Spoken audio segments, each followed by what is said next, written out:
Hello po, ito po yung solar floodlight na 100 watts. So may solar panel tayo.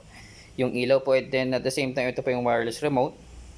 So makikita natin meron tayong auto, 3 hours, 5 hours, 8 hours. Ito po yung tinatawag natin na tatlong presets na kung gusto nating steady na umilaw siya sa gabi within 3 hours, 5 hours, and 8 hours. And then meron tayong brightness control. Dalawa lang po yan, isang high tsaka isang low. Tapos on and off. So ang purpose naman ng auto natin, try natin sir. Ito, so mag-auto lang naman po siya kapag gabi. Umiilaw siya ngayon dahil medyo madilim. So kapag tinutok naman, pero kapag nakasense naman po siya ng ng sunlight or nilabas natin,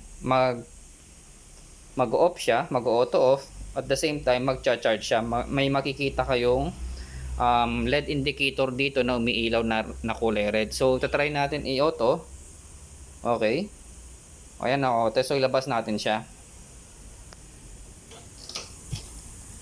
Labas natin yung item ngayon. So ito yung sinasabi ko po, na meron siyang LED indicator na umiilaw. Oh, bigat.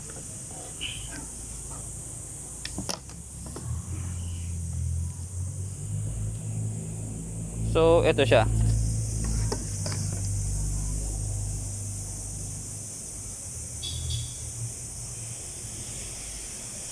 So nagcha-charge po siya sa umaga. Ito po yung naka-auto settings tayo.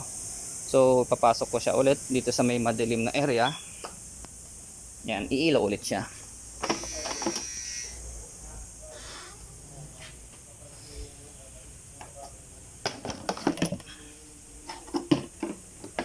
Yan. So okay, off ko siya. Try natin iyon. Off. On. Tapos regarding naman po dito sa sa brightness settings niya, dalawa lang po, isang low. Yan, tsaka isang yung high. Okay, off, high, low, high, low. So mas magandang makita itong difference na kapag madilim talaga yung area, lalo na sa gabi. So ayun lang naman po. Ulitin ko lang po, auto is para sa umaga, magcha-charge siya, sa gabi mag-on. On off, so alam na po yan. And then meron tayong 3 presets na oras, kung ilang oras natin siya pwedeng steady na i-on. And yung last is yung brightness control, isang high, isang low. So okay, thank you po.